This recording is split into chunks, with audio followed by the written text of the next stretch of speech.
Hello friends, स्वागत है आपका बीएस रूल है इंजीनियरिंग मैथमेटिक्स सॉल्यूशन में। इस वीडियो में हम लोग प्रॉब्लम 2.12 का क्वेश्चन नंबर 34 से स्टार्ट करेंगे, क्योंकि हम लोग क्वेश्चन 1 से लेके 33 तक, ये रहा 33, यहाँ तक हम कंप्लीट कर चुके हैं पिछले वीडियो में। अगर वो वीडियो नहीं देखा, वो पार्ट 1 वीडियो था 2.12 का, तो उसका लिंक आपको डिस्क्रिप्शन में मिल जाएगा, वहाँ पे क्लिक करके देख लो। ठीक है, तो चलो हम आगे बढ़ते हैं। तो 34 से स्टार्ट करते हैं। आगे बढ़ने से पहले please like and subscribe. Question number 34 read करते हैं। The maximum value of rank of A 4x5 matrix is. ये बोल रहा है कि मैक्सिमम रैंक क्या हो सकता है 4x5 ऑर्डर मैट्रिक्स का। तो चलो इसको पता लगाते हैं। तो फ्रेंड्स, क्वेश्चन में बोला जा रहा है कि कोई एक मैट्रिक्स है, तो उसे मान लेते हैं कि लेट जो है ए आपका मैट्रिक्स है। ठीक है, उसका ऑर्डर क्या है? ऑर्डर है आपका 4x5। ठीक है, उसका ऑर्डर है 4x5। तो इसका हमें मैक्सिमम रैंक पता करना है। तो फ्रेंड्स, किसी भी मैट्रिक्स का मैक्सिमम रैंक पता करने के लिए पहले पता करो कि उस मैट्रिक्स से, यानी ए मैट्रिक्स इसमें दिया है जो कि कितना ऑर्डर का है, तो 4x5 का है। ठीक है, मतलब 4 रो हैं और 5 कॉलम में, उससे कितना मैक्सिमम मतलब हाईएस्ट ऑर्डर का स्क्वायर मैट्रिक्स बन सकता है, इसे पता करो।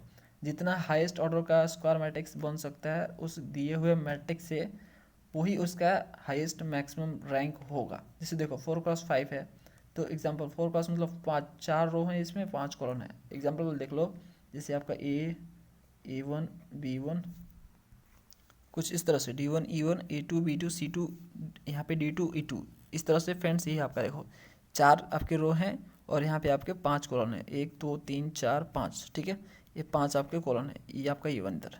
तो ठीक है, तो इस 5 कॉलम है, तो इसमें आपको ये पता करना है, जो आपका मैट्रिक्स गिवन रहेगा उससे ये पता करना है कि मैक्सिमम हाईएस्ट ऑर्डर का स्क्वायर मैट्रिक्स हम कितना बना सकते हैं, मतलब हाईएस्ट ऑर्डर कितना है स्क्वायर मैट्रिक्स का, इसमें पता करो। तो देखो, इसमें स्क्वायर मैट्रिक्स आप जनरेट करोगे तो 4x4 से ज़्यादा आप नहीं बना सकते हो। यहाँ पे 5x5 का नहीं स्क्वायर मैट्रिक्स बनेगा, कभी भी नहीं बनेगा। देखो ध्यान से, यहाँ पे देखो 5x5 का बनने के लिए आपको 5 कॉलम और 5 रो चाहिए, तो आपको 5 कॉलम तो मिल जाएंगे, लेकिन आपको 5 रो नहीं मिलेंगे, जिस कारण जो है आप 5x5 यानी 5 ऑर्डर का, ठीक है ना, 5 ऑर्डर का जो है मैट्रिक्स नहीं बना सकते हो, स्क्वायर मैट्रिक्स नहीं बना सकते हो। तो हाईएस्ट आप कितना बना सकते हो?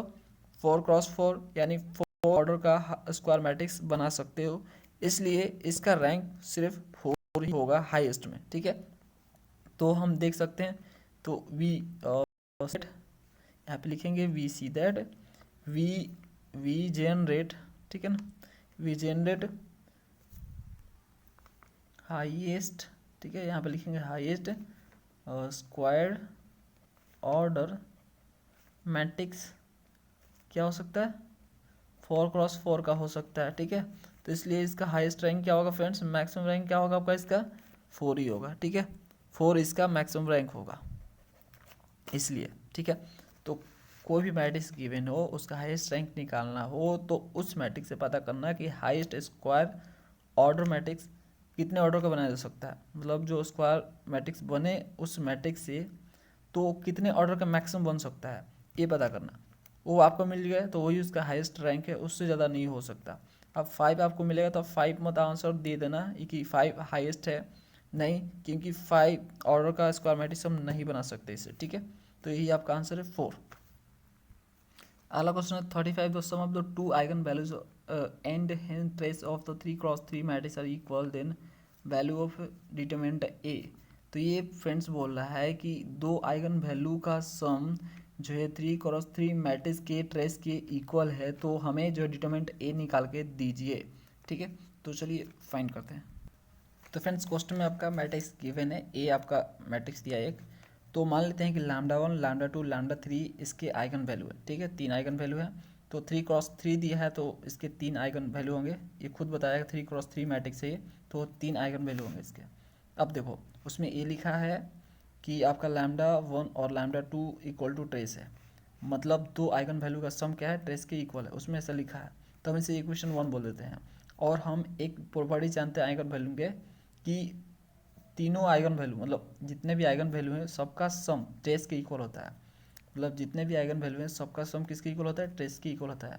तो ये हम प्रॉपर्टी से जानते हैं आइगन वैल्यू के। तो इक्वेशन 2 बोलते हैं। इक्वेशन 2 में से 1 को घटाते हैं, तो 2 में से 1 को घटाओगे तो लैम्डा 1 और लैम्डा 2 ये जो है कैंसिल हो जाएगा, ये माइनस माइनस प्लस माइनस होकर कट जाएगा, और ट्रेस से ट्रेस प्लस माइनस होकर कट गया, तो बचा क्या लैम्डा 3।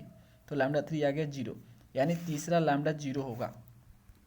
और इससे आपको इससे लॉजिकली भी पता चलता है क्योंकि दो आपका लैम्डा का सम ही ट्रेस के इक्वल हो जा रहा है, तो तीसरा क्या होगा, तीसरा 0 के अलावा कुछ नहीं हो सकता, जिससे जो है ये प्रॉपर्टीज पूरी तरह से फॉलो हो जाए, मतलब ये कंडीशन फॉलो हो जाए। तीसरे को 0 होना ही पड़ेगा क्योंकि दो का सम ही ट्रेस के इक्वल हो जा रहा है, तो तीसरा इसका मतलब कुछ नहीं था, ठीक है। तो ये आपका 0 हो गया। अब हम ये भी जानते हैं, now we also know that product of eigen values is equal to the determinant ए।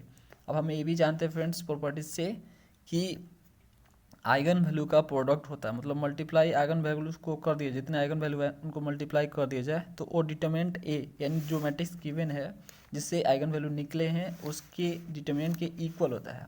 ये प्रॉपर्टीज होता है, ठीक है।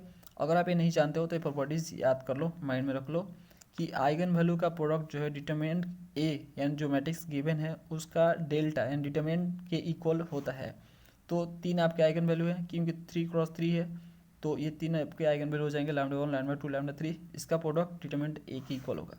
अब देखो लैम्डा 1 लैम्डा 2 ए, ठीक है, इसका जो है इसमें दिया हुआ है ना, लैम्डा 1 लैम्डा 2 जो है टेस्ट के इक्वल है, तो यहाँ पे लैम्डा 1 लैम्डा 2 रख दिया, लेकिन लैम्डा 3 हमें पता है 0, अभी 0 निकाला, ठीक है, तो इसका वैल्यू रख दिया, इसका पता नहीं है तो इसको छोड़ दिया, तो इंटू 0 और डिटरमिनेंट ए, ठीक है। तो देखो 0 से मल्टीप्लाई होगा तो इधर 0 हो जाएगा पूरी तरह से ये, तो इक्वल टू 0, तो डिटरमिनेंट ए का वैल्यू आ गया 0। ये आंसर लाना था फ्रेंड्स। चलिए नेक्स्ट क्वेश्चन को पढ़ते हैं। अगला क्वेश्चन है 36, if the sum of the eigen values of a matrix A of the quadratic form is 0 then nature of quadratic form. तो ये आपको बोल रहा है कि किसी क्वाड्रेटिक फॉर्म में जो आपका मैट्रिक्स है उसका आइगन वैल्यू का सम जो है 0 के इक्वल हो रहा है, तो हमें उस क्वाड्रेटिक फॉर्म का नेचर बताइए। तो फ्रेंड्स देखो इसके लिए क्या होना चाहिए, तो क्वाड्रेटिक फॉर्म में क्या हो रहा है और आइगन वैल्यू का सम क्या हो रहा है 0 होना चाहिए, और क्वाड्रेटिक फॉर्म का जो नेचर है वो डिपेंड करता है लैम्डा पे यानी आइगन वैल्यू पे। तो देखो फ्रेंड्स मान लो कि lambda 1 lambda 2 dot dot lambda n जो है आइगन वैल्यू है ए मैट्रिक्स के। तो क्वेश्चन में लिखा गया है कि सबका सम जितने भी लैम्डा हैं यानी आइगन वैल्यू का सम जो है 0 को इक्वल है। तो जितने भी लैम्डा हैं सबका 0 को इक्वल तभी हो सकता है जब उसमें से कुछ लैम्डा प्लस हो और कुछ लैम्डा माइनस हो, ठीक है, कुछ प्लस हो कुछ माइनस हो तभी कट कट के जो है वो 0 हो पाएगा। बिना सिर्फ प्लस होगा तो 0 तो कभी नहीं होगा, सिर्फ प्लस होगा तो 0 कभी नहीं होगा, सिर्फ माइनस होगा तो भी कभी 0 नहीं होगा, यानी प्लस माइनस होना ज़रूरी है और 0 करना है तो, ठीक है, क्योंकि सबका सम 0 है। तो सबका सम तभी 0 हो सकता है जब कुछ लैम्डा माइनस हो कुछ लैम्डा प्लस हो, और कुछ लैम्डा प्लस होते हैं कुछ लैम्डा माइनस होते हैं। तो उस कंडीशन में देखो यहाँ पे लिखा है इज पॉजिटिव और सम नेगेटिव, इफ सम कुछ प्लस होते हैं और सम नेगेटिव यानी कुछ नेगेटिव होते हैं, तो उस केस में उस क्वाड्रेटिक फॉर्म का नेचर क्या होता है इनडेफिनिट होता है। ये मैंने आपको नेचर में बताया हुआ है, ठीक है। तो ये चीज़ें है। तो अगर फ्रेंड्स नेचर रिलेटेड आपको कुछ प्रॉब्लम होता है तो प्लीज़ वीडियो को वॉच कीजिए, ठीक है। इसलिए मैं बोलता हूँ कि जितने भी 2.1 से लेकर 2.11 तक जितने भी मैंने एक्सरसाइज करवाए हैं सब आप कर लो तो ज़्यादा आपको समझ में आएगा, ठीक है। इसलिए इसका नेचर इनडेफिनिट होगा। अगला क्वेश्चन की बढ़ते हैं। अगला क्वेश्चन है 37, the eigen value of matrix, इसका आइगन वैल्यू निकालना है। तो फ्रेंड्स ये आपका एक गिवन मैट्रिक्स है, तो हम जो है लैम्डा निकालेंगे यानी इसका आइगन वैल्यू निकालेंगे। तो देखो यहाँ पे ए माइनस लैम्डा ई कैरेक्टरिस्टिक इक्वेशन बनाने का है, तो यहाँ पे आपका ए माइनस लैम्डा ई करेंगे तो आपका ये हो जाएगा माइनस लैम्डा। अब हम इसको क्रॉस मल्टीप्लिकेशन करेंगे, डिटरमिनेंट निकालेंगे इसका, तो इसके इससे ये हो जाएगा और ये वाला इससे हो जाएगा, तो ये साइन स्क्वायर थीटा हो जाएगा। अब देखो ध्यान से देखो, तो ए जो है आपका मान लो ये ए है, ठीक है, और ए आपका माइनस लैम्डा जो है बी है, तो ए प्लस बी ए माइनस बी हो जाएगा, ठीक है। सॉरी इसको आप जो है लैम्डा माइनस लैम्डा को ए मान लो और कॉस थीटा को बी मान लो, तो माइनस लैम्डा ए हो गया, तो ए माइनस बी और ए प्लस बी पे हो जाएगा, तो ए स्क्वायर माइनस बी स्क्वायर हो जाएगा, मतलब माइनस लैम्डा का स्क्वायर आपका लैम्डा स्क्वायर हो जाएगा, और यहाँ पे कॉस थीटा का स्क्वायर जो है कॉस यहाँ पे स्क्वायर थीटा हो जाएगा, कॉस स्क्वायर थीटा हो जाएगा, तो माइनस हो जाएगा, तो lambda square minus cos square theta, और ये आपका माइनस साइन स्क्वायर थीटा। अब यहाँ पे दोनों में से माइनस कॉमन लो तो ये हो जाएगा आपका cos square theta plus sine square theta equal to 0, और इसका जो हम जानते हैं फॉर्मूला है एक टाइप का cos square theta plus sine square theta equal to 1 होता है। तो लैम्डा स्क्वायर माइनस 1 आ गया, और 1 को इस साइड भेजो तो वो आपका 1 इस साइड हो गया प्लस में। अब जो है हम अंडर रूट को यहाँ पे रूट स्क्वायर को हटाएंगे, तो इसके लिए इसके ऊपर जो है अंडर रूट डालेंगे, तो ये प्लस माइनस 1, यानी लैम्डा का वैल्यू 2 आएगा, एक प्लस 1 आएगा, एक माइनस 1 आएगा। तो यही हमारा आंसर है फ्रेंड्स। अगला क्वेश्चन है आपका 38, the eigen value of a triangular matrix. बोल रहा है कि आइगन वैल्यू ट्रायंगुलर मैट्रिक्स का क्या होता है। तो triangular matrix friends eigen value उस डायगोनल एलिमेंट्स होता है। जैसे इस एग्जांपल को देखो, ये जो सबका है ये ट्रायंगुलर मैट्रिक्स है, तो इसका जो एलिमेंट होगा डायगोनल एलिमेंट जो होगा वही उसका लैम्डा होगा।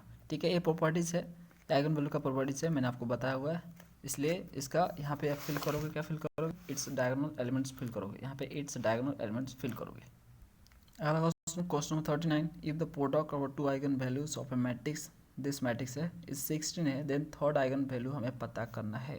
ये बोल रहा है कि दो आइगन वैल्यू का प्रोडक्ट जो है 16 है, ये मैट्रिक्स आपका ये है, इसका आइगन वैल्यू का दो आइगन वैल्यू का प्रोडक्ट 16 है, तो थर्ड आइगन वैल्यू हमें पता करना है।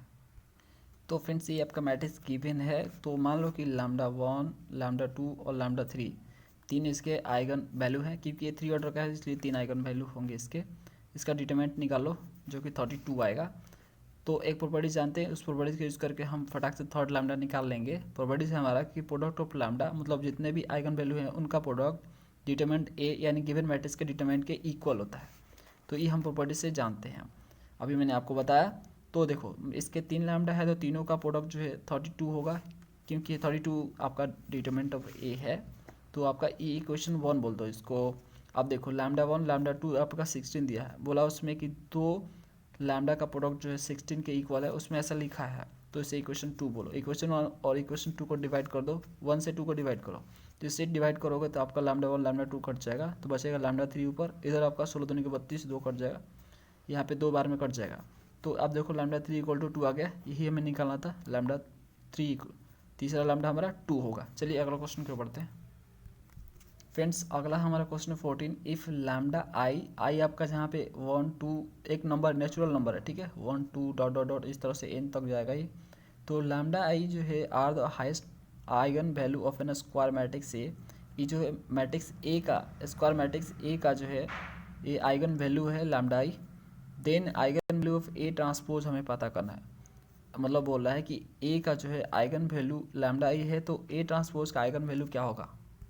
तो फ्रेंड्स अगर लैम्डा आई जो है आइगन वैल्यू है ए का, तो लैम्डा आई जो है आइगन वैल्यू ए ट्रांसपोज का भी होगा, ये हम प्रॉपर्टीज जानते हैं। ठीक है, यही आपका आंसर होगा, क्योंकि दोनों का आइगन वैल्यू सेम होने वाला है। मैंने प्रॉपर्टीज में बताया था कि किसी मैट्रिक्स को ट्रांसपोज करने से उसका आइगन वैल्यू चेंज नहीं होता है, जो आइगन वैल्यू पहले तो आइगन वैल्यू आता है, इसलिए ट्रांसपोज का भी आइगन वैल्यू वही आएगा। अगला क्वेश्चन है 41, by applying the elementary transformation to a matrix it rank. 3 option है आपके सामने, तीनों में से करेक्ट कौन सा है। ये बोल रहा है कि एलिमेंट्री ऑपरेशन लगाते हैं, एलिमेंट्री ट्रांसफॉर्मेशन हम लगाते हैं मैट्रिक्स में, किसी गिवन मैट्रिक्स में, तो उसका रैंक क्या होता है, चेंज होता है। यहाँ पे पहले लिखा इंक्रीज बढ़ता है, घटता है, या डज नॉट चेंज नहीं होता है। तो फ्रेंड्स इसका ऑप्शन सी होगा, चेंज नहीं होता है। इसलिए चाहे तो हम लिख सकते हैं यहाँ पे, because rank can not be change by any operation. किसी भी ऑपरेशन से हम रैंक चेंज नहीं कर सकते गिवन मैट्रिक्स का।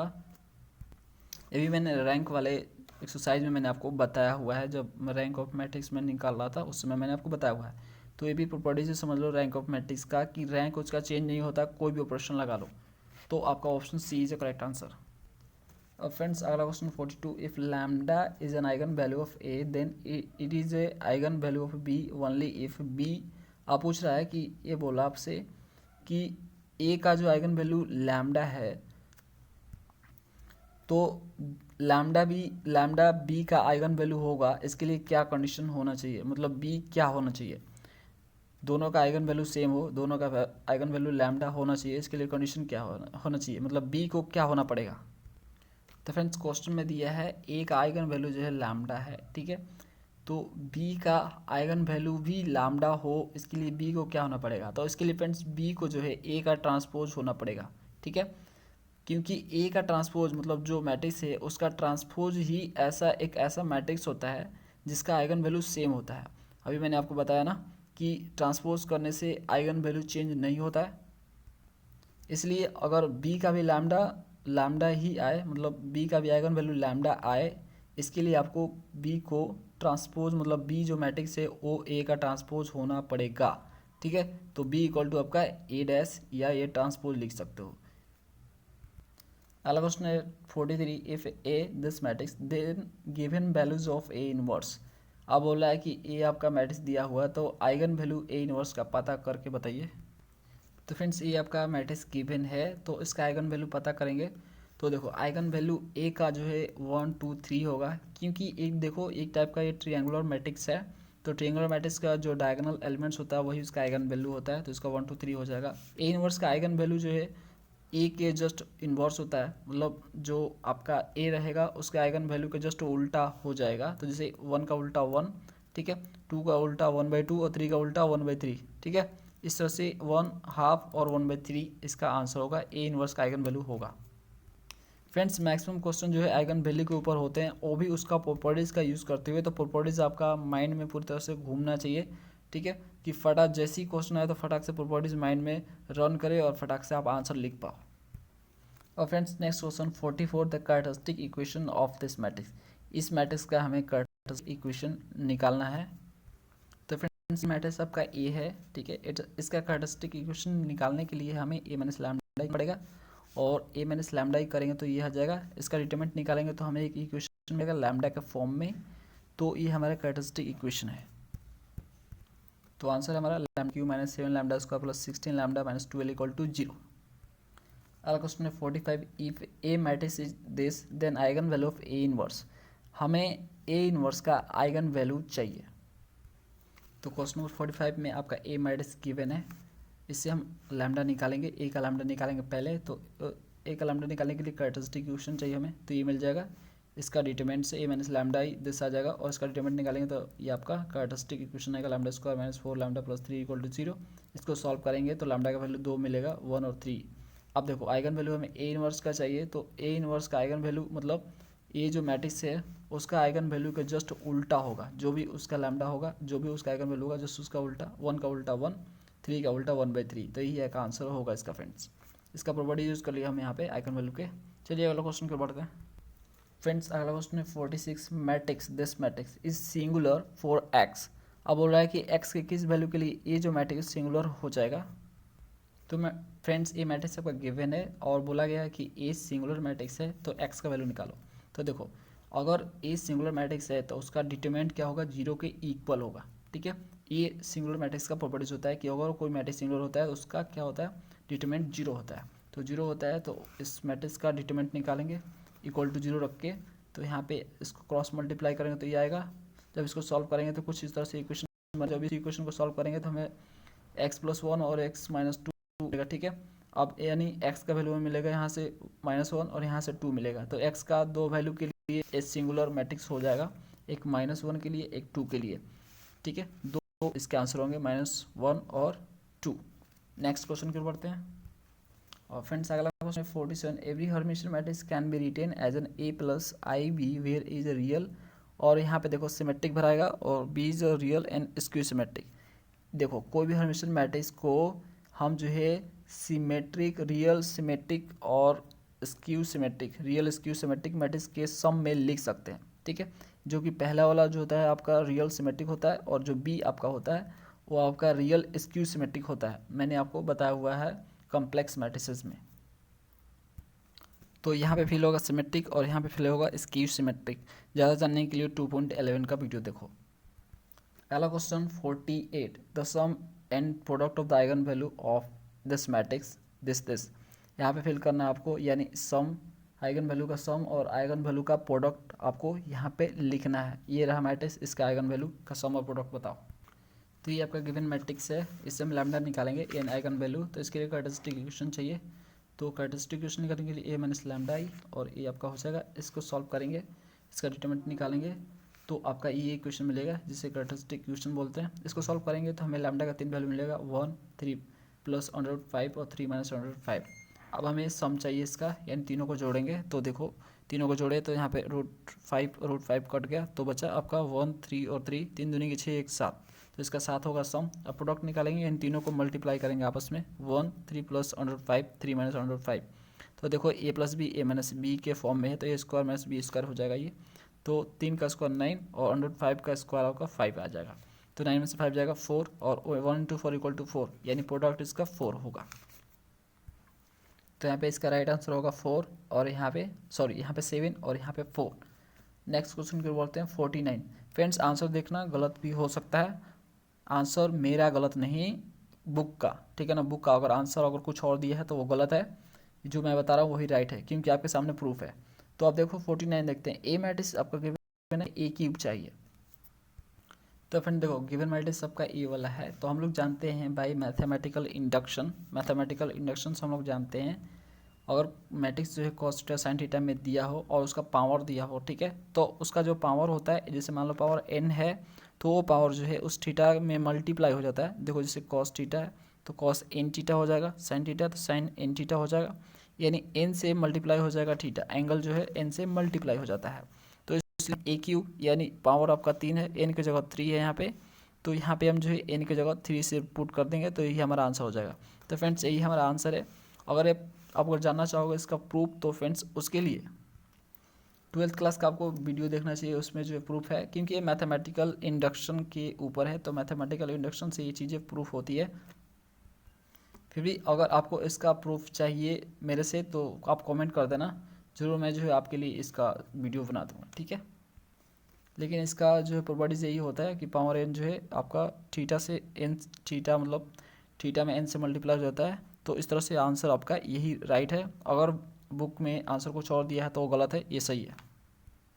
अगला क्वेश्चन है 50, पिक द करेक्ट आंसर। तो इसमें 2 क्वेश्चन है आपके। तो पहला क्वेश्चन है आइगन वैल्यू ऑफ, इसका आपको आइगन वैल्यू निकालना है, ये आप निकालो, इसका करेक्ट ऑप्शन हो जाएगा सी। तो 2 square matrix A B are similar, मतलब ए और बी दो मैट्रिक्स सिमिलर है, उसके लिए कंडीशन यहाँ पे 4 दिए गए हैं, उसमें से राइट कौन सा है। तो इसका करेक्ट आंसर होगा बी, क्योंकि ए मैंने आपको फ्रेंड्स डिटेल में जो है रिडक्शन टू डायगोनल फॉर्म में आपको बताया हुआ है। तो देखो इसका आपको बुक में भी दिखा देते हैं, ये देखो पेज नंबर आप जो है यहाँ पे ऑन करोगे, कौन सा पेज नंबर है भाई, 62, ठीक है ना, 62 पेज नंबर पे जाओगे तो यहाँ पे मिलेगा आपको सिमिलरिटी ऑफ मैट्रिसेस में। यहाँ पे देखो अगर ए मैट्रिक्स बी की इक्वल तभी हो सकता है जब वो मैट्रिक्स जो है पी इनवर्स ए पी की इक्वल हो, ठीक है। तो ये इसका कंडीशन होगा, पी इनवर्स ए पी इसमें लिखा हुआ है, तो इस कंडीशन को फुलफिल करता है तो ए और बी, यानी यहाँ पे देखो यहाँ पे ए कैप दिया है, यानी आपका दो मैट्रिक्स यहाँ पे ए है और दूसरा है आपका बी के जगह यहाँ पे ए कैप दिया है, तो ओ इक्वल तभी होगा जब पी इनवर्स ए पी को कंडीशन को फुलफिल करेगा, ठीक है। तो ये आंसर आपका बी वाला सही है। अगला क्वेश्चन है 51, the eigen value of A matrix are roots of equations. अब बोल रहा है कि ए मैट्रिक्स हम दिए हैं आपको, इसका कैरेक्टरिस्टिक रूट बताइए। ये सिंपली कैरेक्टरिस्टिक इक्वेशन पूछ रहा है आपसे, ठीक है। रूट्स ऑफ द इक्वेशन का मीनिंग यही होता है कैरेक्टरिस्टिक इक्वेशन मैट्रिक्स में, ठीक है। तो इसका हमें कैरेक्टरिस्टिक इक्वेशन निकालना है। तो आपका ए मैट्रिक्स गिवन है, तो कैरेक्टरिस्टिक इक्वेशन निकालने के लिए ए माइनस लैम्डा ही करना पड़ेगा। तो ए माइनस लैम्डा ही हम ये बन जाएगा डिटर्मिनेंट। इसको सॉल्व करेंगे तो हमें कुछ इस तरह से मिलेगा, तो इसको सॉल्व करेंगे तो हमें ये मिलेगा और इसको सॉल्व करेंगे तो हमें फाइनली मिल जाएगा, ठीक है, कैरेक्टरिस्टिक इक्वेशन जो कि स्क्वायर फॉर्मेट में होगा। तो ये हमारा राइट आंसर है। पहला क्वेश्चन है 52, a system of linear homogeneous equations is consistent if only if the rank of a coefficient matrix is equal to the rank of. अब फ्रेंड्स ये बोल रहा है आपसे कि लीनियर सिस्टम आपका इक्वेशन है जो कि होमोजेनियस इक्वेशन है, मतलब नॉन होमोजेनियस इक्वेशंस है। नॉन होमोजेनियस इक्वेशन उसको बोलते हैं जैसे कि उसका इक्वल टू जीरो नहीं है, ठीक है ना, जिसका जो है मतलब इक्वल टू कांस्टेंट, जो कांस्टेंट नंबर होता है ना वो जीरो के इक्वल ना है, ये नॉन जीरो होना चाहिए, मतलब नॉट इक्वल टू जीरो होना चाहिए। जो इक्वेशन हो वो इक्वल टू जीरो नहीं होना चाहिए, उसको बोलते हैं नॉन होमोजेनियस। तो इसका भी मैंने थियरी कराया हुआ है आपको। A system of linear non homogeneous equation is consistent, ये बोल रहा है कि नॉन होमोजेनियस इक्वेशन कंसिस्टेंट है, इसके लिए क्या कंडीशन होना चाहिए। तो इसने कंडीशन को यहाँ पे लिखा हुआ है लेकिन आधा अधूरा इसमें फिल करना है। तो देखो rank of coefficient matrix is equal to the rank of augmented matrix होगा। ऑगमेंटेड मैट्रिक्स का रैंक और आपका कोएफिशिएंट मैट्रिक्स का रैंक दोनों का सेम होना चाहिए, तभी जो है वो नॉन होमोजेनियस जो इक्वेशन है उसका सेट है वो कंसिस्टेंट होता है। जैसे फ्रेंड्स एग्जाम्पल के लिए मान लो यहाँ आपके सामने 3 इक्वेशन है एक्स वाई जेड के फॉर्म में, तो जब इसको मैट्रिक्स फॉर्मेट लिखेंगे तो ये हमारा ए बनेगा, और एक और जो कांस्टेंट नंबर है उसको बढ़ा दिया जाए एक कॉलम में, तो ये हमारा के बनेगा, जो कि ऑगमेंटेड मैट्रिक्स है। ये ऑगमेंटेड मैट्रिक्स होता है, ये आपका कॉलम मैट्रिक्स होता है। तो दोनों का रैंक सेम आना चाहिए अगर कंसिस्टेंट चाहिए तो यानी rank of A equal to rank of के होना जरूरी है कंसिस्टेंट के लिए, ठीक है। तो ये आपका राइट आंसर होगा, क्या होगा, ऑगमेंटेड मैट्रिक्स। यहाँ पे लिखोगे ये ऑगमेंटेड मैट्रिक्स है, तो उसमें फिल कर देना ऑगमेंटेड मैट्रिक्स, तो यहाँ फिल होगा ऑगमेंटेड मैट्रिक्स। अगला question 53, the matrix of a quadratic form. ये क्वाड्रेटिक फॉर्म है, इसका मैट्रिक्स हमें निकालना है, यानी किस मैट्रिक्स से ये क्वाड्रेटिक फॉर्म बना है। तो फ्रेंड्स ये आपका क्वाड्रेटिक फॉर्म दिया है। अब हमें ए मैट्रिक्स से निकालने के लिए इसको अरेंज करना होगा, जिससे हम जो आसानी से फाइंड कर पाए। मैंने आपको बताया हुआ है जब मैंने क्वेश्चन किया था इसका रिडक्शन टू डायगोनल फॉर्म में, तो ये चीज़ें बताई हुई है कि अरेंज कर लो, जिससे आप ए निकालने में आपको आसानी होगी, फटाक से, आपको याद ज़्यादा करने की ज़रूरत नहीं है। वाई जेड और जेड एक्स और एक्स वाई इसमें अरेंज कर लो, और एस स्क्वायर वाई स्क्वायर तो ये अरेंज ही रहता है। तो देखो जो आपका x square y square z square होता है, जो उसका कोएफिशिएंट होता है उसको डायगोनल लिखते हैं, जैसे 4 - 2 1, जैसे 4 - 2 1। उसके बाद जो है आपका वाई जेड जेड एक्स और एक्स वाई में अरेंज कर लो। तो यहाँ पे देखो नहीं था, इसलिए मैंने अरेंज किया वाई जेड। अब वाई जेड इसमें नहीं दिया, तो अपने से जीरो फिल कर देंगे, 0 × वाई जेड। अब 0 × वाई जेड आपका जीरो ही होता है, तो इसका होना या ना होना कोई फ़र्क नहीं पड़ता, इसको अरेंज करके लिख लो, जिससे आपको ये लिखने में आसानी हो ए मैट्रिक्स। अब वाई जेड, तो वाई जेड आपका यहाँ पे आ जाता है इसका डायगोनली, तो जीरो का आधा 0 0 कर लो, कुछ नहीं है तो जीरो भर दो, ठीक है। तो अब दूसरा देखो 6 जेड एक्स है, तो जेड एक्स है तो यानी जेड सॉरी 6 है, 6 का आधा 3 3, तो 3 3 यहाँ पे फिल कर दिया। अगला है आपका -2xy, तो -2 का आधा होता है -1 -1, ठीक है। तो यहाँ पे वाई जेड और इसको डायगोनल फिल करते हैं आधा आधा करके, फिर उसके बाद जेड एक्स होता है, इसको डायगोनल फिल करते हैं आधा आधा करके, जो भी होता है। तो 3 3 आपका हो गया। इस तरह से ये आपका ए मैट्रिक्स यहाँ पे फॉर्म हो गया। ज़्यादा जानने के लिए प्रॉब्लम 2.10 का वीडियो देखो। अगला क्वेश्चन है 54, λ1 λ2 λ3 are the eigen value of A matrix A. मतलब एक मैट्रिक्स का आइगन वैल्यू λ1 λ2 λ3 है, तो हमें लैम्डा क्यूब यानी लैम्डा क्यूब हो रहे हैं, ए के पावर क्यूब, ए का क्यूब यानी ए के पावर 3 का लैम्डा निकालना है, यानी आइगन वैल्यू निकालना है। तो फ्रेंड्स आपका गिवन है λ1 λ2 λ3, एक आइगन वैल्यू है, ए के पावर 3 का हमें आइगन वैल्यू चाहिए। तो देखो ए के पावर 3 करने का मतलब है कि जो आपका लैम्डा है, जो आइगन वैल्यू है, उसका क्यूब कर देना। देखो एक प्रॉपर्टीज होता है जिसमें ये होता है कि अगर हम जो है मैट्रिक्स को पावर करते हैं, इस 2 से 3 से जितना भी पावर आप करते हो n टाइम्स, जैसे n = लैम्डा n होता है, ठीक है। यानी पावर करोगे मैट्रिक्स का तो लैम्डा का भी पावर हो जाएगा उतना सही। यहाँ पे जैसे कि ए स्क्वायर करोगे तो ये लैम्डा स्क्वायर हो जाएगा, ए क्यूब करोगे तो यहाँ पे लैम्डा क्यूब हो जाएगा, ठीक है। तो इस तरह से जो है ए का यहाँ पे पावर बढ़ने के साथ आपका लैम्डा का भी पावर बढ़ता है, इसलिए हम बोल सकते हैं कि यहाँ पे आपका क्या होगा आंसर, तो λ1 का आपका क्यूब हो जाएगा, और λ2 का क्यूब हो जाएगा, और λ3 का क्यूब हो जाएगा, इस तरह से। तो इसका राइट आंसर होगा λ1 क्यूब, λ2 क्यूब, λ3 क्यूब, ठीक है। तो ये राइट आंसर होगा, ये इसका राइट आंसर। अगला क्वेश्चन है 55, if the lambda is an eigen value of non singular matrix A, then eigen value of A inverse. ये बोल रहा है कि नॉन सिंगुलर मैट्रिक्स ए है, उसका आइगन वैल्यू लैम्डा है, तो ए इनवर्स का आइगन वैल्यू बताओ। तो फ्रेंड्स इसके लिए प्रॉपर्टीज यूज़ करेंगे। अगर ए का जो आइगन वैल्यू लैम्डा है, तो ए इनवर्स का आइगन वैल्यू जो है 1/λ होगा। ये हम प्रॉपर्टीज से जानते हैं, आइगन वैल्यू की प्रॉपर्टीज, इसलिए राइट आंसर 1/λ। अगला क्वेश्चन है आपका 56, the value of P for which A this matrix is of rank 1। अब बोला है कि पी का वो वैल्यू निकालो जिससे इस मैट्रिक्स का रैंक 1 हो जाए। तो फ्रेंड्स ये आपका गिवन मैट्रिक्स है, हमें वैल्यू निकालना है जिससे रैंक 1 हो जाए दिए हुए मैट्रिक्स का।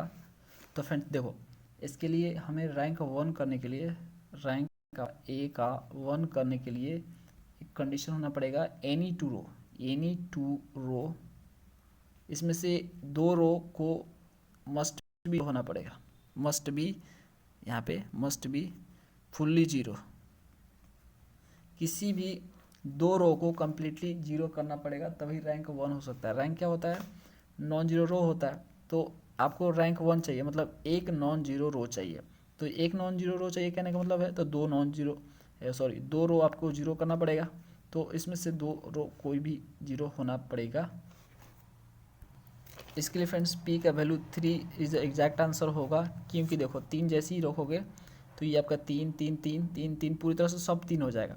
ठीक है, तो इस तरह से 3 होगा। तो देखो फर्स्ट में से रो 1 में से रो 2 को घटाओगे तो ये तरह से जीरो हो जाएगा। फिर रो 1 में से रो 3 को घटाओगे तो ये भी आपका जीरो हो जाएगा कम्प्लीटली, क्योंकि सब 3 है तो 3 में से 3 जाएगा तो जीरो ही होगा। तो ये जीरो हो जाएगा और बचेगा सिर्फ ऊपर वाला 3 तो इस तरह से जो है ये क्या होगा, इसका रैंक 1 हो जाएगा।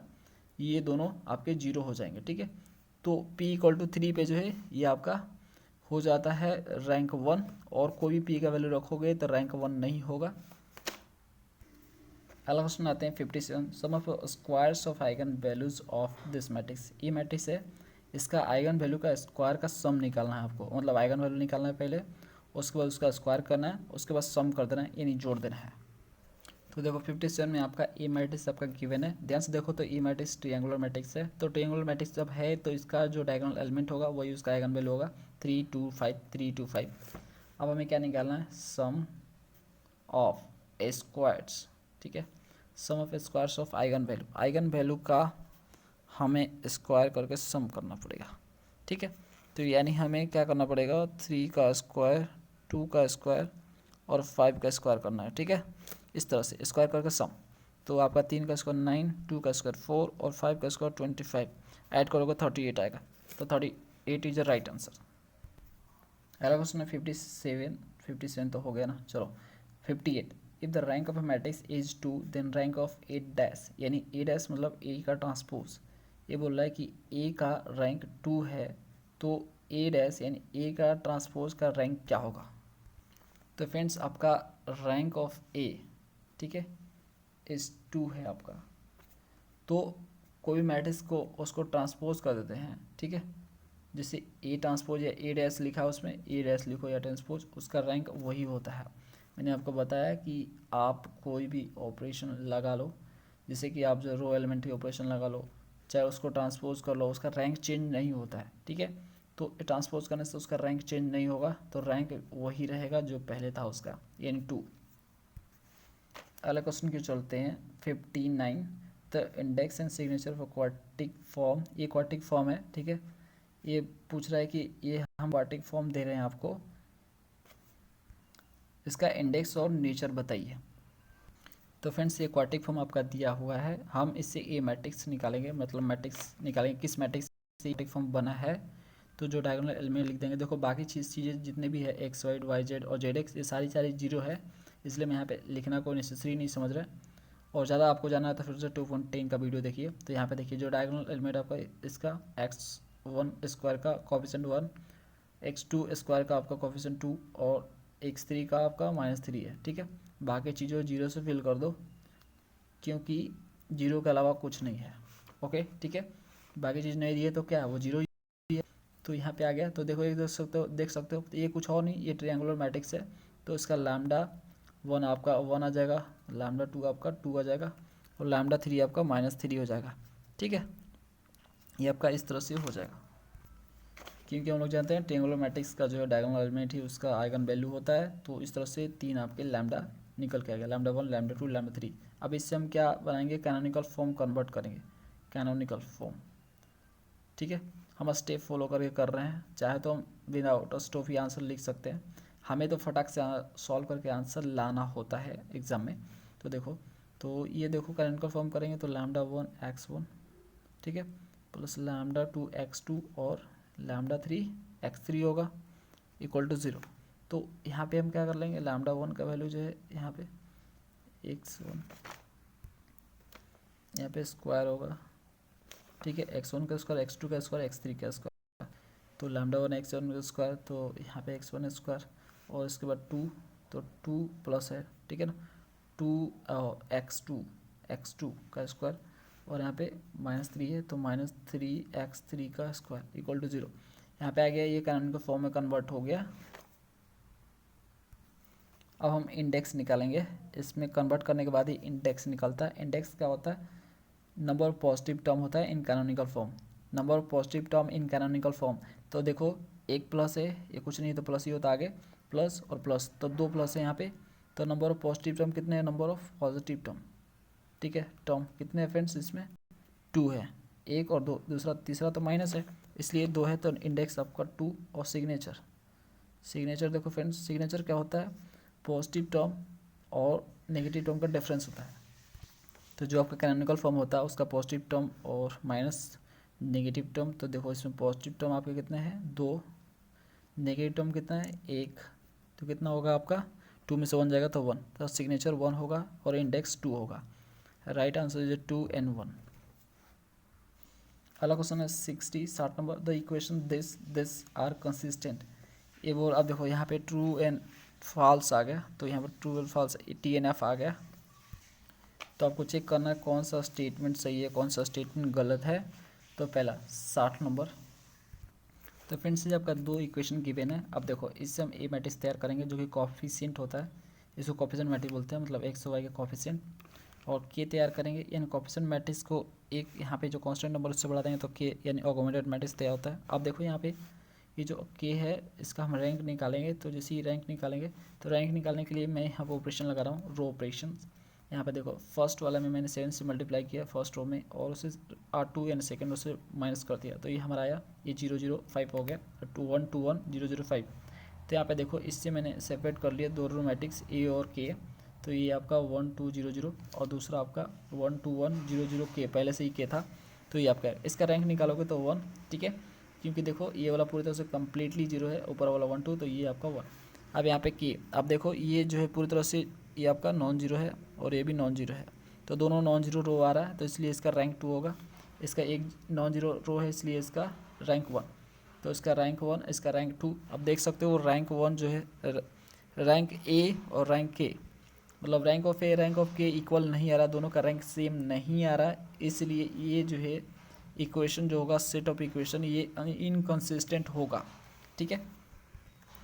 ये हम जानते हैं कि रैंक ऑफ ए जो है रैंक ऑफ के इक्वल नहीं आता है, तो इक्वेशन क्या होता है, इनकंसिस्टेंट होता है। तो जो इसमें लिखा है कंसिस्टेंट, इसलिए ये रॉन्ग है, इसलिए हम एफ लिखेंगे यानी false. Friends next question 61, if rank of A is equal to 2 rank of B is equal to 3 the rank of A B is 6। ये गलत है या सही, ये पूछ रहा है कि ए का रैंक 2 है, बी का रैंक 3 है, तो रैंक ए बी का रैंक 6 होगा। तो फ्रेंड्स ये स्टेटमेंट गलत है, देखो ध्यान से कैसे। अब ए आपका मैट्रिक्स दिया है, तो ए मैंने ले लिया कोई अपने से मन से मैट्रिक्स लिया जिसका रैंक 2 हो, वैसा मैट्रिक्स लिया, क्योंकि इसमें 7 से मल्टीप्लाई करेंगे और रो 2 से माइनस करेंगे तो आपका ये कम्प्लीटली 0 हो जाएगा, इसलिए इसका 2 ही नॉन जीरो रो होगा, इसलिए रैंक 2 होगा। और यहाँ पे एक बी मैट्रिक्स लिया जिसका रैंक 3 है। अब देखो दोनों को मल्टीप्लाई किया, ए बी किया तो कुछ इस तरह से हुआ, ठीक है। तो मल्टीप्लाई करने के बाद हमारा ए मैट्रिक्स बना, इसका रैंक निकाला तो 3 आया।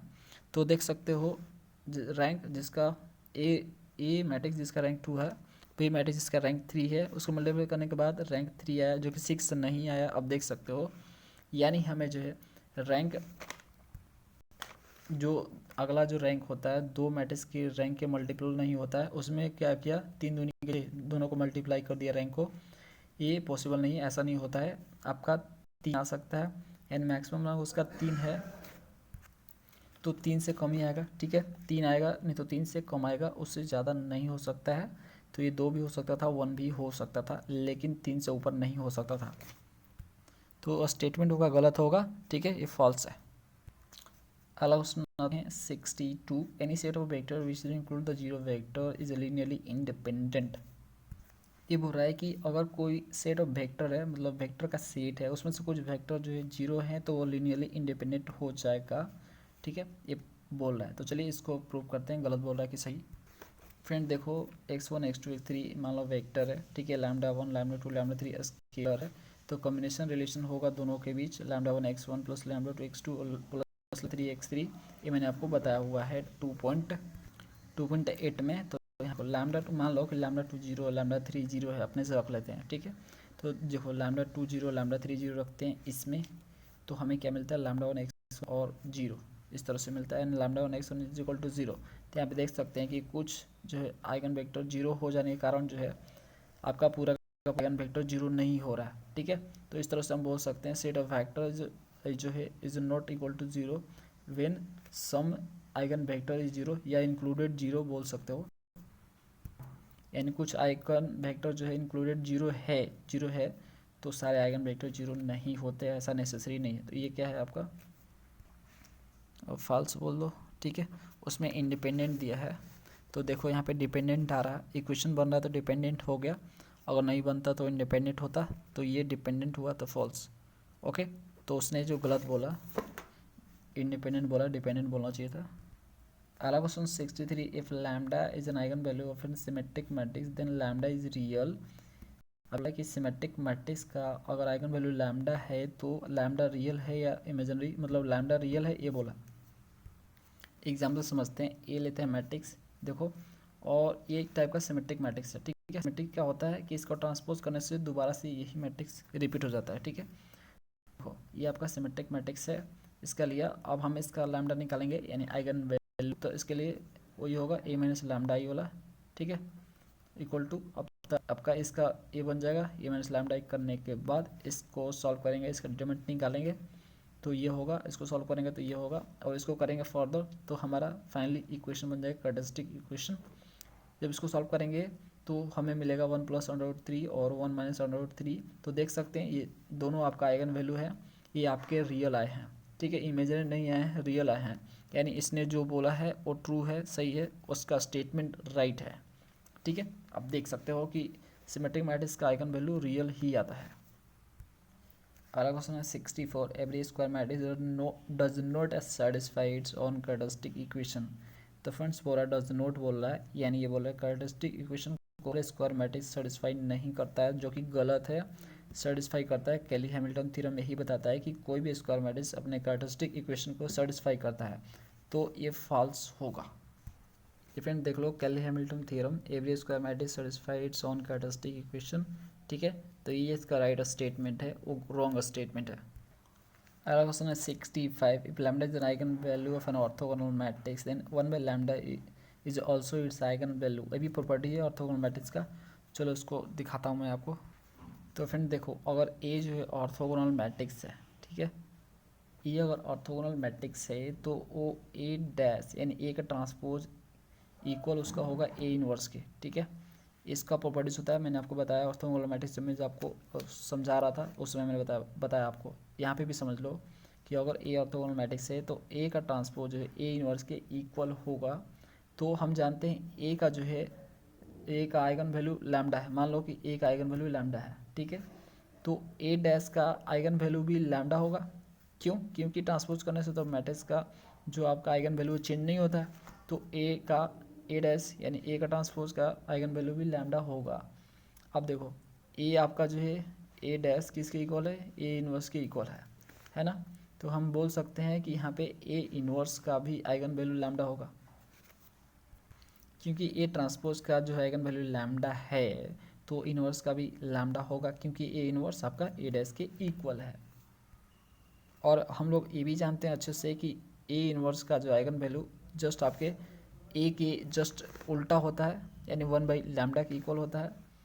तो फ्रेंड्स हम देख सकते हैं कि अब देखो, अब ए इनवर्स आपका फ्रेंड्स यहाँ पे का आइगन वैल्यू 1 बाई लैम्डा के इक्वल होता है। तो इस प्रकार से यहाँ पे हम जो है ये लिख सकते हैं कि ए का transpose A dash equal to उसका भी आइगन वैल्यू 1 बाई लैम्डा होगा। क्यों? क्योंकि अभी तो बताया ना ए इनवर्स जो है ए के इक्वल है, इसलिए ए इनवर्स का जो आइगन वैल्यू होगा वही ए डैश यानी ए ट्रांसपोज का भी होगा।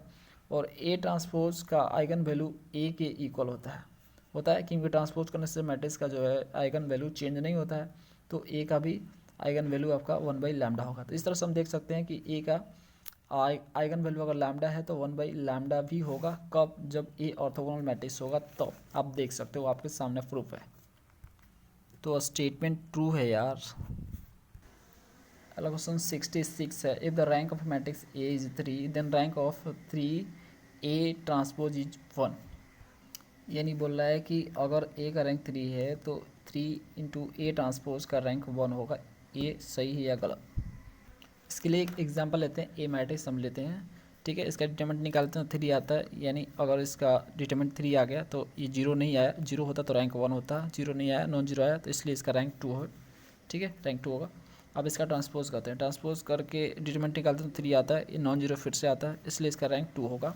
आप देखो 3 से मल्टीप्लाई करते हैं ए के ट्रांसपोज में, तो ये हमारा बनता है, मतलब इसमें 3 से मल्टीप्लाई कर दिया तो ए मैट्रिक्स बना।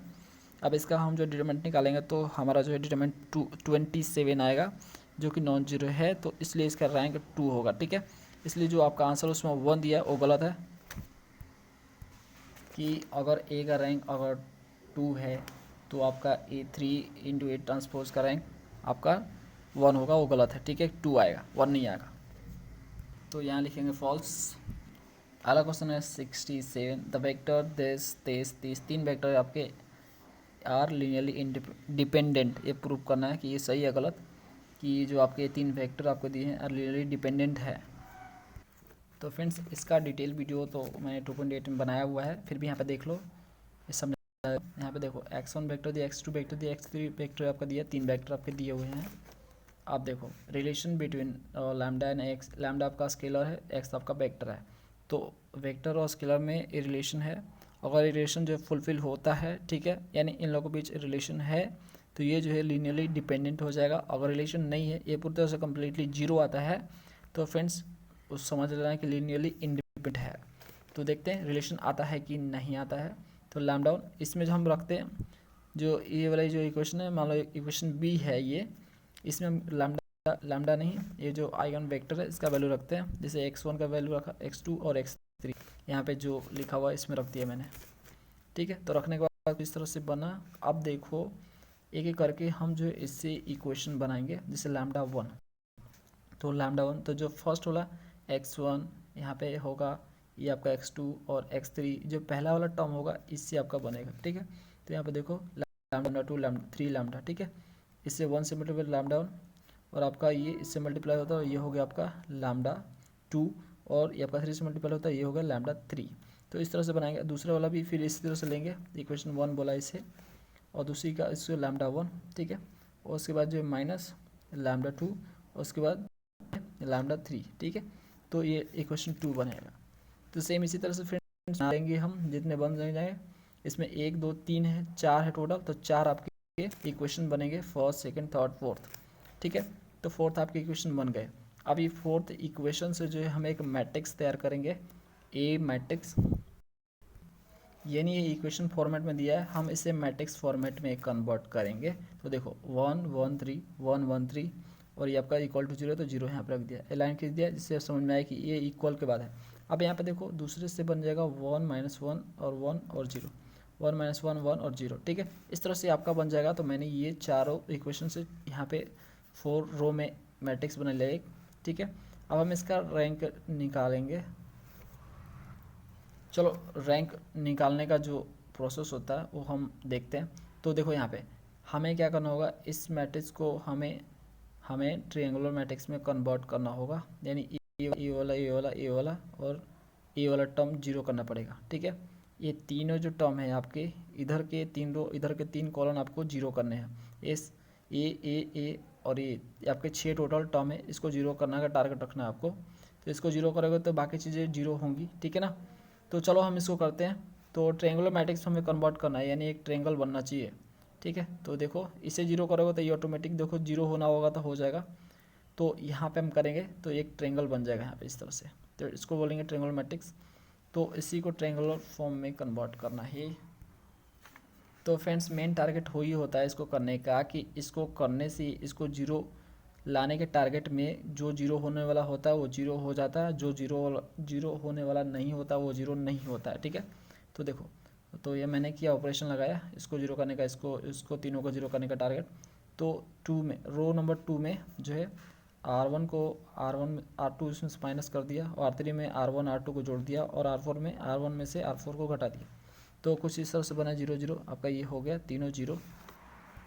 फिर उसके बाद एक ऑपरेशन लगाया R4 में, R2 में से R3 घटाया, तो हमारा कुछ इस तरह से बनाया, ये कम्प्लीटली जीरो हो गया तीसरा रो, चौथा रो। ठीक है, फिर R3 में ऑपरेशन लगाया 3 R2 में, मतलब इसमें और 3 से मल्टीप्लाई किया, और इसमें 2 से मल्टीप्लाई किया, और R2 में से R3 को माइनस कर दिया, मतलब 3 R2 - 2 R3। तो ये आपका भी कम्प्लीटली जीरो हो गया रो, थर्ड रो। आप देखो फ्रेंड्स, इससे ज़्यादा आप जीरो नहीं कर सकते हो, चाह के भी जीरो नहीं कर पाओगे। और यहाँ पे ध्यान से देखो तो यहाँ पे ट्रेंगुलर आपका बन गया, ठीक है, ध्यान से देखो तो इस तरह से ट्रेंगल बन गया ये, तो हमारा काम भी हो गया यहीं पे। अब देखो इससे हम क्या करेंगे, ये अब जो है ये कन्वर्ट हो चुका है ट्रेंगल मैट्रिक्स में। अब इस मैट्रिक्स का जो ये मैट्रिक्स फॉर्मेट में, इसको हम फिर से इक्वेशन फॉर्मेट में कन्वर्ट करेंगे। तो ठीक है, तो ये जो है इससे जो ऊपर वाला इक्वेशन था वो λ1 λ2 3 लैम्डा आपका हो जाएगा, यानी इसमें λ1 इसमें λ2 इसमें λ3 से मल्टीप्लाई, तो हमारा ये बनेगा इक्वेशन। और दूसरा में देखो इसमें λ1 इसमें आपका λ2 इसमें λ3 से मल्टीप्लाई इक्वल टू 0, तो हमारा 2λ2 प्लस 2λ3 इक्वल टू 0 होगा। तो दो ही इक्वेशन बना, देखो 4 इक्वेशन था, कितना आसानी से 2 इक्वेशन बना। रैंक निकालने के प्रोसेस में देखो कितना चीज़ 0 हो गया, ठीक है। तो इस तरह से देख सकते हो रैंक इसका 2 होगा। तो रैंक से हमें कोई मतलब नहीं है, रैंक निकालने का प्रोसेस हम यूज़ कर रहे हैं जिससे आसानी से हमें कम इक्वेशन को सॉल्व करना पड़े और λ1 और λ2 और λ3 का वैल्यू निकल जाए। अब यहाँ पे देखो ये आपका फर्स्ट इक्वेशन से बोल दो, अब इसको इधर करो, इसको इस साइड भेजो, तो ये माइनस आपका λ3 हो जाएगा, ये 2 कॉमन हो जाएगा, तो ये 2 के साथ 2 कॉमन कर लो, तो ये λ2 λ3 रहेगा, और इस साइड भेजोगे तो ये λ3 हो जाएगा। λ3 को k मान लो, ठीक है, और λ2 तो इसमें आपको जो है λ3 जो k माने हो इसमें रखो, तो आपका ये माइनस की हो जाएगा। ये आपको ये दोनों को जो है पुट कर दो इक्वेशन 1 में, यानी λ3 और 2 का वैल्यू। तो देखो जैसे ही पुट करेंगे तो λ1 minus k plus 3k equal to 0, तो λ1 आपका -2k आ जाएगा, ठीक है। अब जो है इसको हम जो ये आया है λ1 λ2 λ3 का वैल्यू, इसे हम इक्वेशन बी में रखेंगे, यानी इसमें रखेंगे, इसमें रखना है, ठीक है। तो जैसे ही रखोगे तो देखो क्या होगा, तो इसमें मैंने रख दिया, रखने के बाद इसमें k कॉमन हो रहा तो k कॉमन कर लिया, k कॉमन करने के बाद कुछ इस तरह से हमारा इक्वेशन बना। तो अब देख सकते हो ये इक्वेशन कम्प्लीटली 0 नहीं आया, इसके बीच रिलेशन आया, तो रिलेशन आया तो क्या है, लीनियरली डिपेंडेंट है। तो इसमें भी लीनियरली डिपेंडेंट आपको दिया है, तो ये ट्रू है, सही है। ये सबसे बड़ा क्वेश्चन था, इसमें ऑब्जेक्टिव है लेकिन कितना लेंदी है। अगला question 68, the eigen value of a triangular matrix are just the diagonal elements of the matrix. ये बात सही है फ्रेंड्स, जो आपका ट्रायंगुलर मैट्रिक्स होता है उसका आइगन वैल्यू उसका डायगोनल एलिमेंट ही होता है। ये मैंने कितना बार क्वेश्चन में आपको करवाया, ठीक है। अगला क्वेश्चन बढ़ते हैं 69, inverse of A unitary matrix is unitary होता है।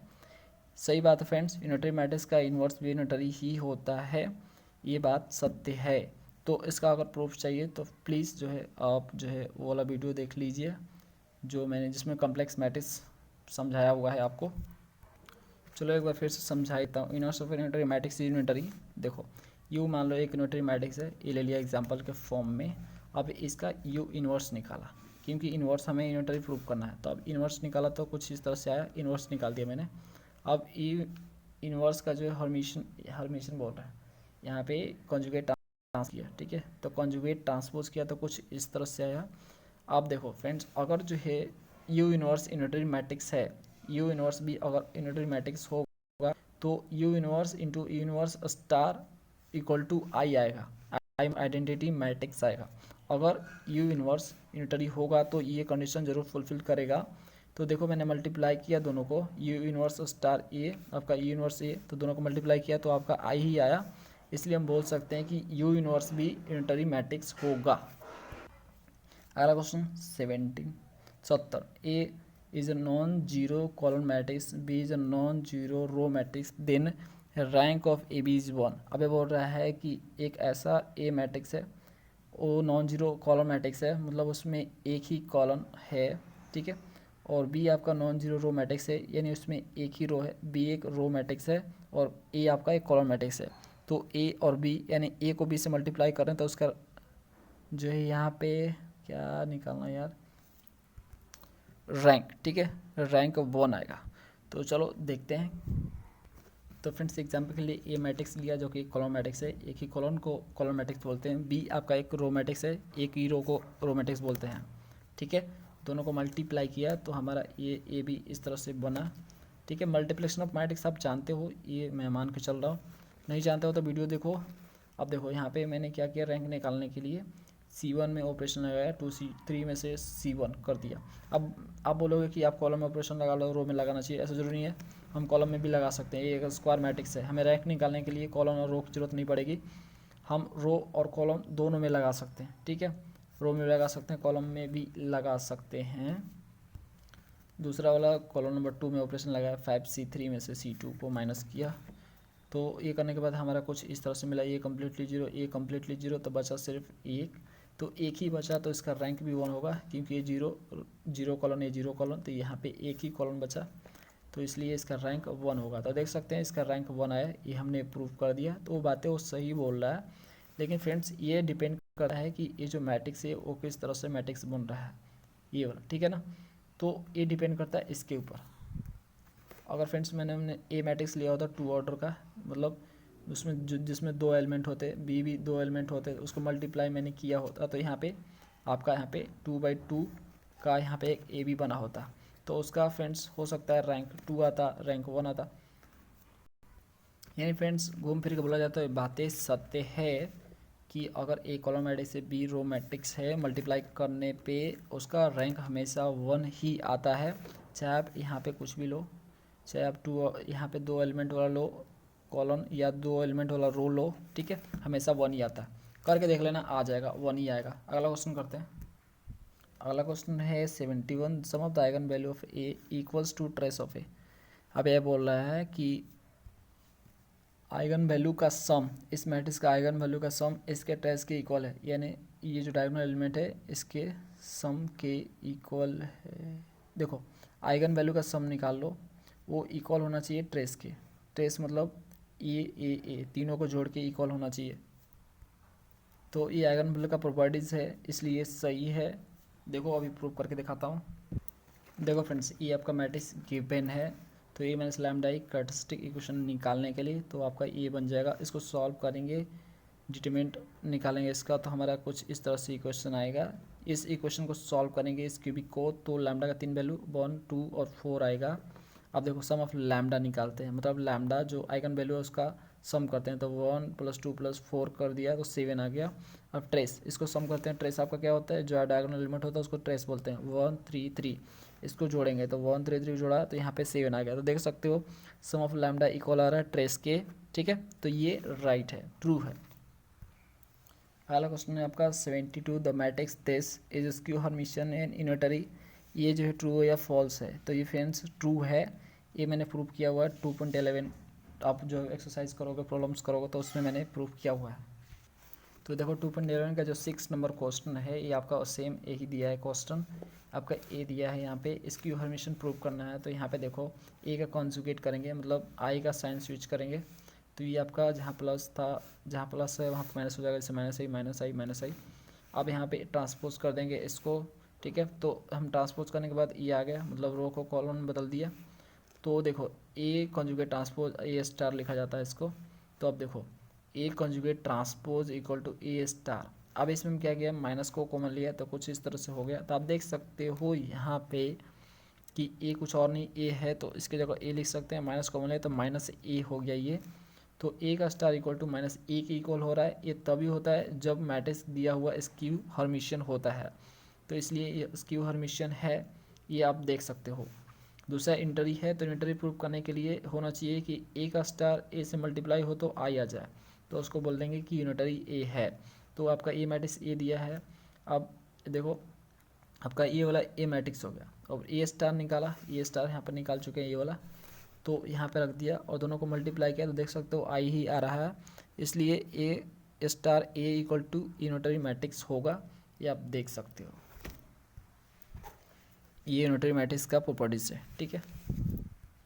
तो फ्रेंड्स ये आपका गिवन मैट्रिक्स है, इसको हमें क्वाड्रेटिक फॉर्म में कन्वर्ट करना है। तो आपका ए हो गया। अब इसके लिए आइगन वेक्टर लेते हैं, यहाँ पे एक्स वाई जेड, ठीक है। यहाँ पे 3 वेरिएबल यानी ले लेते हैं, आइगन वेक्टर बोलो या वेरिएबल बोलो, 3 ऑर्डर का, इसलिए 3 लिया यहाँ पे x Y Z.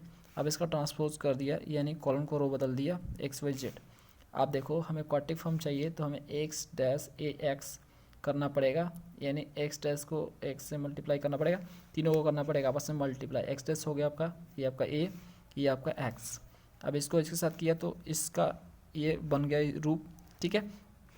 Friends multiplication तो जानती ही हो गया आप बहुत अच्छे से, तो वही मैंने किया मल्टीप्लिकेशन, तो इन दोनों का मल्टीप्लिकेशन किया। मल्टीप्लिकेशन फ्रेंड्स सीख लो, आपको फटाफट मल्टीप्लिकेशन करना आना चाहिए, मैट्रिक्स का एक्सपर्ट बन जाओ यार, बहुत ज़रूरत है इसका हर जगह। अब देखो यहाँ पे हो गया, अब इसको इसके साथ करेंगे तो कुछ इस तरह से होगा, या इस तरह से। देखो ये जो रो है आपका, ये रो है, ये ऐसे हो जाएगा, ये ऐसे हो जाएगा और मल्टीप्लाई हो जाएगा, यानी एक्स का इसके साथ, वाई का इसके साथ और जेड का इसके साथ। तो कुछ इस तरह से होगा, देखो आपका प्लस प्लस, तो करने के बाद मल्टीप्लाई करने के बाद ऐड होता है ना, इसलिए प्लस प्लस। अब ये हो गया। अब इसके साथ करोगे तो कुछ इस तरह से आएगा, इसको इसके साथ करोगे तो ये आएगा, और इसको इसके साथ करोगे तो आपका ये आएगा। तो यहाँ पे ये बन गया। अब इसका फ्रेंड्स फाइनली सेम वाला जो है, सेम टाइप का जो वेरिएबल है उसको एक साथ करेंगे से 2x² आपका जो है, और उसके बाद 2y² आपका है, ठीक है, -2z² है। अब यहाँ पे जो देखो यहाँ पे yz है और ये आपका zy यानी yz ये भी है, तो आपका ये दोनों को ऐड कर देंगे तो 2yz हो जाएगा, और -2zx यहाँ पे है और -2zx यहाँ पे -zx है, ठीक है। तो ये देखो यहाँ पे 2 आएगा, ठीक है, 2zx होगा, -2zx होगा, यहाँ पे भी -2zx होगा, इसको ऐड करेंगे तो -4zx हो जाए। और आपका x वाला टर्म, xy वाला टर्म नहीं है तो उसको मत लिखो, इसको एज इट इज़ छोड़ दो, ठीक है। तो ये आपका फाइनली क्वाड्रेटिक फॉर्म आ गया ए मैट्रिक्स से, ठीक है। तो ये फ्रेंड्स कंप्लीट सॉल्यूशन है। टोटल इसमें आपको 73 क्वेश्चन दिया था, जो कि मैंने कर दिया, अब नहीं है। दूसरा चैप्टर हमारा आ जाएगा, अगला चैप्टर हमारा vector algebra and solid geometry है, ठीक है। तो ये कंप्लीट होता है आपका पूरी तरह से कंप्लीट, मैंने सोल्यूशन दे दिया 2.12 का ऑब्जेक्टिव टाइप क्वेश्चन। इसी तरह से फ्रेंड्स हमारे साथ बने रहिए, हम आप चैप्टर वाइज चैप्टर सारा अपलोड कर देंगे वीडियो। चलिए नेक्स्ट वीडियो मिलते हैं, और नेक्स्ट वीडियो हमारा vector algebra and solid geometry के ऊपर होगा। Thanks for watching.